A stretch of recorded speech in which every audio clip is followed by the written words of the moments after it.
আসসালামু আলাইকুম। সবাইকে স্বাগত জানাচ্ছি বিডিফিউজে। আপনাদের সাথে আছি আমি ফাহাদিয়া মিতো। যুক্তরাষ্ট্রের ক্ষমতায় আবারও ফিরছেন ডোনাল্ড ট্রাম্প।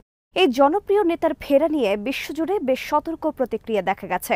পরিবর্তিত পরিস্থিতি দেখার আশায় ধৈর্য নিয়ে অপেক্ষা করছে ইউরোপ। নিশ্চিতভাবেই হৃদস্পন্দন দ্রুত হয়েছে ইউক্রেনের। অন্যদিকে ইসরায়েলকে দেখা গেছে উৎসবের আমেজে। উপসাগরীয় দেশগুলো অবশ্য এই ক্ষেত্রে মিশ্র প্রতিক্রিয়া দেখিয়েছে। তেল সমৃদ্ধ গালফ কোঅপারেশন কাউন্সিল বা জিসিসি প্রেসিডেন্ট নির্বাচনের ফল প্রকাশের পরপরই অভিনন্দন জানিয়েছে ট্রাম্পকে। বিস্তারিত থাকছে তামান্না মিনহাজের প্রতিবেদনে।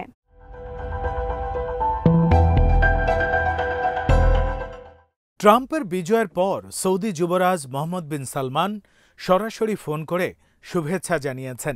এই দুইজন অবশ্য পরীক্ষিত সুহৃদ। সাংবাদিক জামাল খাশোগি হত্যার ঘটনায় যুবরাজকে ব্ল্যাঙ্ক চেক দিয়েছিলেন ট্রাম্প। যুক্তরাষ্ট্রের সাবেক এবং আগামী নেতা, কাতারে সৌদি অবরোধের একজন একনিষ্ঠ সমর্থক।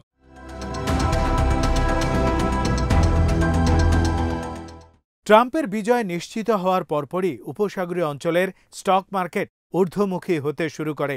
এগুলো থেকেই মোটামুটি ধারণা করা যেতে পারে ট্রাম্পের দ্বিতীয় মেয়াদে উপসাগরীয় দেশগুলোর সরকারগুলোর জন্য কেমন হতে পারে।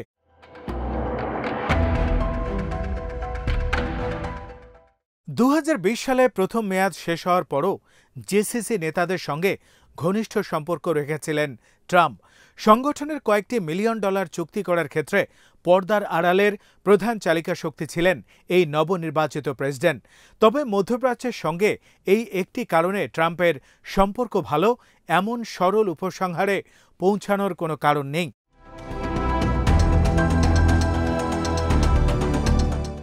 গবেষণা সংস্থা চ্যাথাম হাউসের অ্যাসোসিয়েট ফেলো এবং কুয়েত ইউনিভার্সিটির ইতিহাসের অধ্যাপক বাদের আল সাইব বলেন, উপসাগরীয় দেশগুলো এরই মধ্যে একটি বিষয় খুব স্পষ্টভাবে বুঝতে শিখেছে, তাদের সক্ষমতা অর্জন করতে হবে, তাদের সিদ্ধান্ত তাদেরকেই নিতে হবে, সামনের দিকে এগোনোর চেষ্টা থাকতে হবে।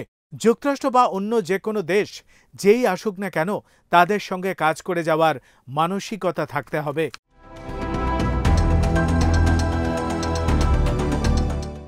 আল সাইফ মনে করেন, যুক্তরাষ্ট্রের প্রেসিডেন্ট নির্বাচন উপসাগরীয় দেশগুলোতে খুব বেশি প্রভাব ফেলে না, কারণ এই দেশগুলো রিপাবলিকান ও ডেমোক্রেটিক পার্টি দুই দলের সঙ্গেই নিজেদের স্বার্থ বজায় রেখে স্বাচ্ছন্দ্যভাবে কাজ করতে পারে।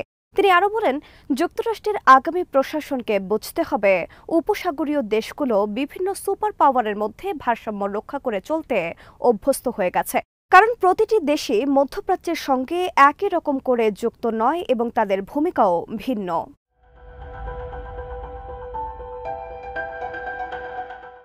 গত কয়েক বছরে জিসিসি যুক্তরাষ্ট্রের বৈরী বলে পরিচিত রাশিয়া ও চীনের সঙ্গে সম্পর্ক রক্ষা করে চলেছে। এই সময় মস্কো ও বেইজিংয়ের প্রতি ওয়াশিংটনের আচরণ ছিল ভয়ঙ্কর রকমের বৈরী। ইরানের সঙ্গে উপসাগরীয় দেশগুলোর সম্পর্ক ক্রমেই ভালো হচ্ছে।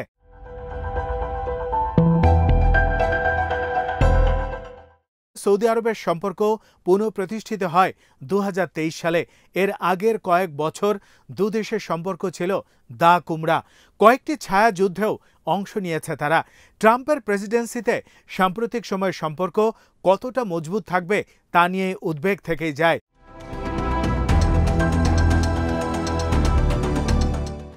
ট্রাম্পের প্রথম মেয়াদে রুশ প্রেসিডেন্ট ভ্লাদিমির পুতিনের ব্যাপারে তীব্র দুর্বলতা প্রকাশ করলেও চীন ও ইরান প্রসঙ্গে তিনি অত্যন্ত কঠোর অবস্থান গ্রহণ করেন।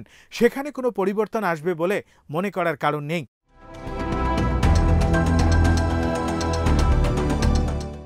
ক্রাইসিস গ্রুপের উপসাগর বিষয়ক জ্যেষ্ঠ বিশ্লেষক আনা জ্যাকবস বলেন, প্রথম মেয়াদে এই অঞ্চলের ব্যাপারে ট্রাম্পের মূলনীতি ছিল সৌদি, সংযুক্ত আরব আমিরাত ঘেঁষা।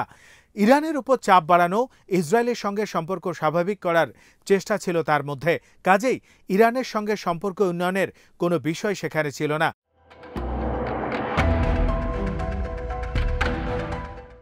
তবে এখন জিসিসিও ইরানের সঙ্গে সম্পর্ক স্বাভাবিক করার ব্যাপারে সচেষ্ট। তারা ইরানের সঙ্গে কথা বলার সম্পর্ক রাখার পাশাপাশি আঞ্চলিক উত্তেজনা বাড়াতে চায় না।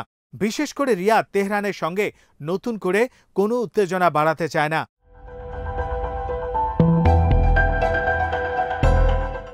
এর আগের দফা ট্রাম্পের মেয়াদ শেষ হয় আব্রাহাম চুক্তি সইয়ের মধ্য দিয়ে।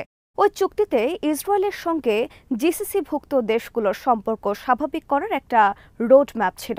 সেই চুক্তির ভিত্তিতে সংযুক্ত আরব আমিরাত ও বাহরাইনের সঙ্গে ইসরায়েলের সম্পর্ক এরই মধ্যে প্রায় স্বাভাবিক হয়ে এসেছে।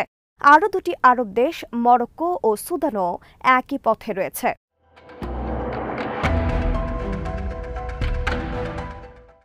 বাইডেন ও ইসরায়েলের সঙ্গে সৌদি আরবের সম্পর্ক স্বাভাবিক করার জন্য চেষ্টা চালিয়ে গেছেন। তবে গাজা যুদ্ধ শুরু হওয়ার পর সে চেষ্টায় আর কাজ হয়নি। যুদ্ধ শুরুর পর রিয়াদ জানায়, ফিলিস্তিন রাষ্ট্র প্রতিষ্ঠার নিশ্চয়তা না পেলে তারা সম্পর্ক স্বাভাবিক করার ব্যাপারে আগ্রহী নন।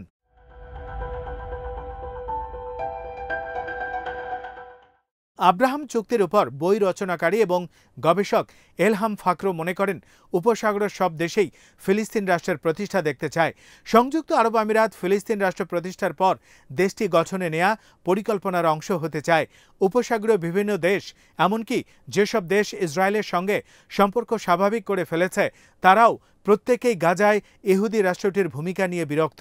রিয়াদ মনে করে গাজায় গণহত্যা চালাচ্ছে ইসরায়েল।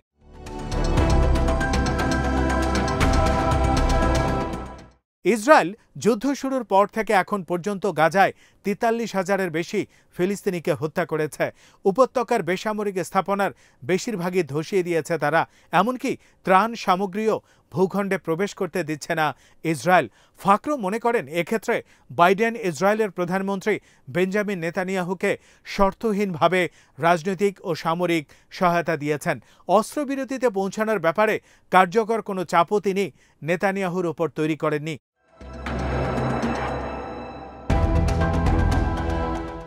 ট্রাম্প ইতিমধ্যে ঘোষণা দিয়েছেন, তিনি নেতানিয়াহুকে তার কাজ শেষ করতে সহায়তা করবেন, অর্থাৎ গণহত্যা চালানোর প্রক্রিয়া অব্যাহত রাখার ব্যাপারে সহযোগিতা করার প্রকাশ্য ঘোষণা দিয়েছেন তিনি। এই এক জায়গাতেই হয়তো সম্পর্কের ভারসাম্য নষ্ট হবে। ফাকরো মনে করেন, উপসাগরীয় দেশগুলোর নেতারা এক্ষেত্রে ট্রাম্পকে তার অবস্থান পাল্টাতে রাজি করানোর চেষ্টা করতে পারেন।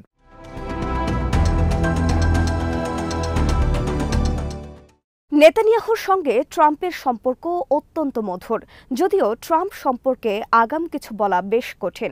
তিনি যদি তার যুদ্ধবিরোধী অবস্থানে অব্যাহত থাকতে চান, তাহলে হয়তো পরিবর্তনের একটা আশা করা যেতে পারে। জ্যাকব মনে করেন, ট্রাম্পের এই অবস্থানের কারণে যুদ্ধের সমাপ্তি টানার একটা সম্ভাবনা তৈরি হতে পারে। তবে সেই ক্ষেত্রে ঝুঁকি থাকে পুরো বিষয়টি হয়তো ঘটবে ইসরায়েলের স্বার্থ রক্ষা করে।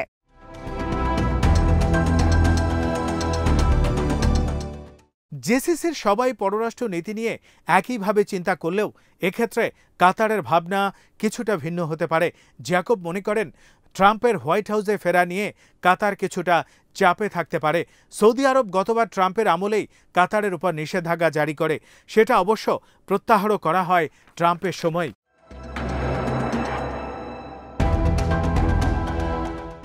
দোহার পররাষ্ট্রনীতি তার উপসাগরীয় অন্য প্রতিবেশী রাষ্ট্রের তুলনায় বেশ ভিন্ন। তাদের নীতিতে উত্তেজনা এবং কূটনৈতিকভাবে সংঘাতের আশঙ্কা রয়েছে। যুক্তরাষ্ট্রের সঙ্গে দ্বিপাক্ষিক সম্পর্ক নিয়ে তাদের মধ্যে উদ্বেগ রয়েছে। গাজা ইস্যুতেও হামাসের সবচেয়ে বড় সমর্থক কাতার। তাদের আর্থিক সহযোগিতাও এই দেশটি করে থাকে। সৌদি আরব বা সংযুক্ত আরব আমিরাত হামাসকে পছন্দ করে না।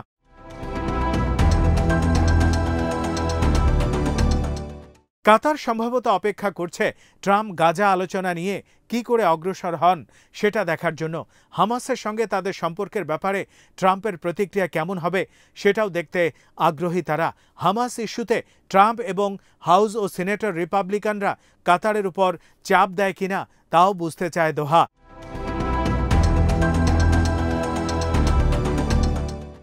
সার্বিকভাবে বিষয়টি হচ্ছে, যুক্তরাষ্ট্রের প্রেসিডেন্ট যেই হন না কেন, জেসিসি তার সঙ্গেই ইতিবাচকভাবে কাজ করতে আগ্রহী। তারা দেখতে চায় যুক্তরাষ্ট্রের প্রেসিডেন্ট তাদের আঞ্চলিক শান্তি রক্ষায় ইতিবাচক ভূমিকা রাখছেন। তাদের নিরাপত্তা ও ব্যবসায়িক স্বার্থ সংহত করে ফিলিস্তিন ইসরায়েল সংকটের অবসানে কাজ করতে পারবেন, এমন মনোভাব স্পষ্ট করতে পারলে ট্রাম্প প্রশাসনের সঙ্গে পূর্ণাঙ্গ সহযোগিতায় প্রস্তুত উপসাগরীয় দেশগুলো।